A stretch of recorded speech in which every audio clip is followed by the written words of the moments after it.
जिस राजधानी शिमला में 2-2.5 मंजिल से ज्यादा भवन निर्माण की अनुमति नहीं है, वहां 4 मंजिल मस्जिद का निर्माण कैसे हो गया? क्या ये मस्जिद पूर्ण रूप से अतिक्रमण का रूप है? क्या ये जमीन सरकारी है? क्या वाकई में ये जमीन वक्फ बोर्ड के नाम है? इन तमाम सवालों के जवाब बहुत जल्द सामने आ जाएंगे, लेकिन सवाल ये है कि जब ये मामला 2010 में सामने आ गया था, तो जो 2010 से लेकर 2024 तक हमारे प्रदेश की सरकारें क्या करती रही। अभी विपक्ष में बीजेपी है तो सवाल ज्यादा उठा रही है, लेकिन जब बीजेपी सत्ता में थी तब भी क्या सरकार को ये मामला सरकार की नजर में नहीं आया? अगर नहीं आया तो सरकार क्या सोई हुई थी? अब सवाल ये है कि जो है ये मस्जिद निर्माण का मामला कब तक चलेगा। फिलहाल आपको ये बताना भी बहुत ज़रूरी हो जाता है कि हिमाचल प्रदेश के किस ज़िले में सबसे ज़्यादा मस्जिदों का निर्माण बीते कुछ सालों में हुआ। तो सबसे पहला नाम है ज़िला सिरमौर का। जी हाँ, हिमाचल प्रदेश का सीमावर्ती ज़िला जिसकी सीमा उत्तराखंड और हरियाणा से लगती है, वहाँ पर सबसे ज़्यादा मस्जिदें इस वक्त है। 120 मस्जिदें सिरमौर ज़िला में है। इसके अलावा तमाम अन्य ज़िलों में भी मस्जिदें हैं, लेकिन सवाल सिर्फ मस्जिदों का नहीं है। सवाल ये भी है कि 2011 के बाद अब तक जनगणना तक नहीं हुई है। मुस्लिम लोगों की आबादी हिमाचल प्रदेश में कितनी बड़ी, कैसे बढ़ी, सवाल ये नहीं है कि मुस्लिम यहाँ नहीं होने चाहिए या फिर हिंदू ही यहाँ पर होने चाहिए, क्योंकि हमारा देश धर्मनिरपेक्ष देश है।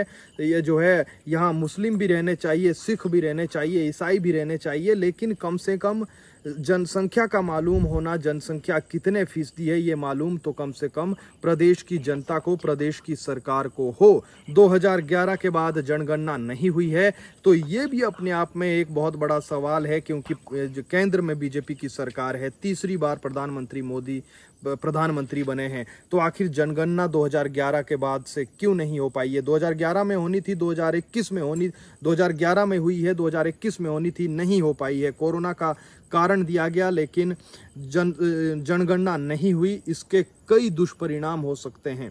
खैर, मस्जिद को लेकर अब कई तरह के सवाल उठ रहे हैं। 5 अक्टूबर को अगली सुनवाई होगी नगर निगम जो है आयुक्त के पास, लेकिन दोनों पक्षों के वकील क्या कहते हैं वो आप सुनिए। अभी क्या जो 2 बिल्डिंग फ्लोर है वो क्या लीगल है, क्या बोला गया? नहीं, मस्जिद की बात हो रही है। मस्जिद वक्फ बोर्ड की प्रॉपर्टी है। 1947 से लेकर के अब तक। लेकिन उसके जो 2 एक मिनट रुकना, तो इशू क्या है? इसमें इशू क्या है? कंस्ट्रक्शन का इशू है, ऊपर वाली स्टोरेज का है। इशू वो है कि वो कंस्ट्रक्शन के लिए परमिशन, ओनरशिप का कोई इशू नहीं है। ओनरशिप का इशू कोई नहीं है। नहीं, जो 4 फ्लोर बने हैं उसमें से कितने लीगल है, कितने इलीगल, उसमें क्या वो जे रिपोर्ट देगा, उसका हम रिप्लाई फाइल करेंगे। कब तक देगा जी रिपोर्ट? वो 5 अक्टूबर को केस लगा हुआ है, उस तक देगा। नहीं, ये नहीं मुझे पता, ये नहीं वक्फ बोर्ड ने कभी भी कहा है। तो इतना ये आज के बाकी 5 अक्टूबर को लगेगा, पता लगेगा। क्लियर कर दीजिए कि ओनरशिप को लेकर कोई इशू नहीं है। नहीं, ओनरशिप को लेकर के इशू इसलिए नहीं है कि 1947 से टिल डेट तक वक्फ बोर्ड इस प्रॉपर्टी का मालिक है, सब रिकॉर्ड्स में। सिर्फ जो फ्लोर्स हैं, जो कंस्ट्रक्शन, हाँ, उसके रिगार्डिंग जो है, उसके रिगार्डिंग वो स्टेटस रिपोर्ट फॉर्मेट करेंगे। तो जो लोकल्स की तरफ से जो कंप्लेंट हुई है वो क्या है? उसको देखेंगे, एग्जामिन करेंगे कि उन्होंने जो एप्लीकेशन दी है, कंप्लेंट नहीं है, उन्होंने एप्लीकेशन किया, उसका हम रिप्लाई फाइल करेंगे। लैंड है वो ओन्ड बाय हिमाचल गवर्नमेंट है। नो, ऐसा कभी नहीं कहा गया। ऐसा नहीं कहा गया, ऐसा नहीं कहा गया हुआ है। ये मिसकंसेप्शन। तो लैंड जो है वक्फ बोर्ड की है, ये क्लियर है। ये क्लियर है। अच्छा, जब मामला सुनवाई चल रहा था 2010 से, तो ये इलीगल कंस्ट्रक्शन कैसे हो गया? ये तो गवर्नमेंट एमसी शिमला में आएगी और गवर्नमेंट बताएगी। इसमें जो इस मामले में हमने तो प्रेसिडेंट जो मस्जिद कमेटी का प्रेसिडेंट को एनओसी दे दिया, उसने मैटर टेक अप करना था कॉर्पोरेशन के पास अप्रूवल के लिए। ठाकुर साहब, इस मामले में किया भी, लेकिन उनको सैंक्शन नहीं मिली फॉर सर्टेन रीजंस। वो क्यों नहीं मिली, वो फिर पीछे हट गए, बैकआउट कर गए। तो अब उसके बाद वो मामला उनके बीच का है। इस मामले में जो फर्स्ट लिटिगेशन जो हुई थी या एमसी की तरफ से जो, वो कब शुरुआत हुई थी? फर्स्ट लिटिगेशन तो क्योंकि हमें तो अब नोटिस आया, तो हम तो अभी का बता सकते हैं ना, कब से प्रोसीडिंग चली है, हमें नहीं पता। अभी तो अभी इस डेट के लिए आया। अच्छा, वक्फ बोर्ड को नोटिस अभी आया है मतलब? तो इससे पहले जो नोटिस जो एमसी की तरफ से दिया गया था वो किसको था? वो तो सलीम टेलर को था ना, जो वहाँ रहते थे, जो वहाँ रहते, जो 2010 में जो नोटिस हुए थे स्लीम टेलर, वो उसमें वक्फ बोर्ड नहीं था इन्वॉल्व। वक्फ बोर्ड इन्वॉल्व नहीं था उसमें। ओके, ठीक। आपका नाम क्या है और किसकी तरफ से आप वकील हैं? सर मेरा नाम जगतपाल है और मेरे साथ मेरे 5-6 कलीग्स हैं। हमने लोकल रेजिडेंट्स की तरफ से आज कोर्ट में एक एप्लीकेशन मूव की है under order 1 rule 10 CPC for implement of parties, क्योंकि पिछले 14 साल से इस कोर्ट के अंदर जो केस चला है उसमें जो हमारे जेई थे म्यूनिसिपल कॉरपोरेशन शिमला के, उन्होंने गलत लोगों को पार्टी बना रखा था। हमने कमिश्नर साहब से आज ये रिक्वेस्ट की है कि हमारे को इसमें पार्टी बनाया जाए ताकि इस केस को और ज़्यादा लिंगर ऑन ना किया जाए, और जो भी इसकी जो फैक्चुअल पोजीशन है और जो इलीगल कंस्ट्रक्शन है उसके बारे में हम कोर्ट को बताएंगे। सर आज हियरिंग में हुआ क्या है? सर आज जो है 14 साल के बाद आज वक्फ बोर्ड वालों ने अपना रिप्लाई फाइल किया है और हमने अपनी एप्लीकेशन दी है। जो हमारी एप्लीकेशन है उसके ऊपर जो है जवाब ये लोग देंगे और उसके बाद जो है 5 अक्टूबर के लिए जो है केस फॉर जो अगले कंसिडरेशन के लिए रखा गया है। ने रिप्लाई में क्या कहा? सर हमें कोई कॉपी सप्लाई नहीं की है आज, तो उसके बारे में हम कुछ नहीं कह सकते। 5 तारीख को क्या होगा? 5 अक्टूबर को सर 5 अक्टूबर को अभी कंसिडरेशन है जो आज वक्फ बोर्ड ने जवाब दिया है और साथ में जो हमारी एप्लीकेशन है उसके ऊपर ही जवाब देंगे। अच्छा, जमीन किसकी है? क्योंकि वक्फ बोर्ड के जो वकील है वो भी दावा कर रहे थे कि ये जमीन उन्हीं के नाम है 1947 से। सर ऐसा कोई रिकॉर्ड जो है आज उन्होंने कोर्ट में पेश नहीं किया है कि जो जहाँ मस्जिद है वो ज़मीन वक्फ बोर्ड की है।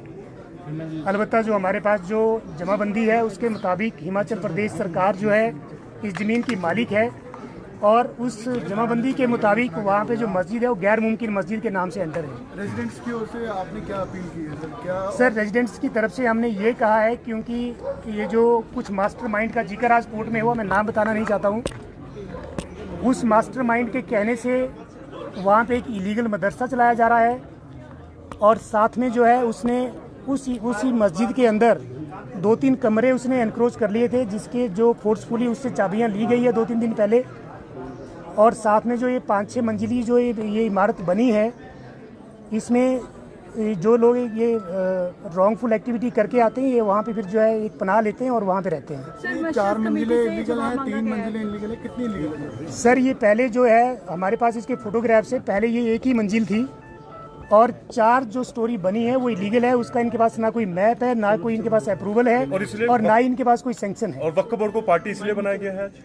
सर वक्फ बोर्ड को पार्टी इसलिए बनाया गया क्योंकि पिछले 13 साल से किसी और आदमियों के खिलाफ ही केस जो है जेई साहब ने प्लांट कर दिया था कोर्ट के अंदर, जिसका इस केस से कोई लेना देना नहीं था। सर वक्फ बोर्ड ने जिम्मेदार ठहराया मस्जिद कमेटी को, मस्जिद कमेटी से जवाब तलब किया गया है, इस मामले में भी बताएं। मैम बड़ी हैरानी की बात है कि जो मस्जिद कमेटी के जो प्रधान थे लतीफ़ जी, उन्होंने कहा जी कि मैं इकलौता प्रधान ही था, कोई मेंबर मेरे साथ नहीं था और मैंने ही 2.5 मंजिल मस्जिद का निर्माण किया था।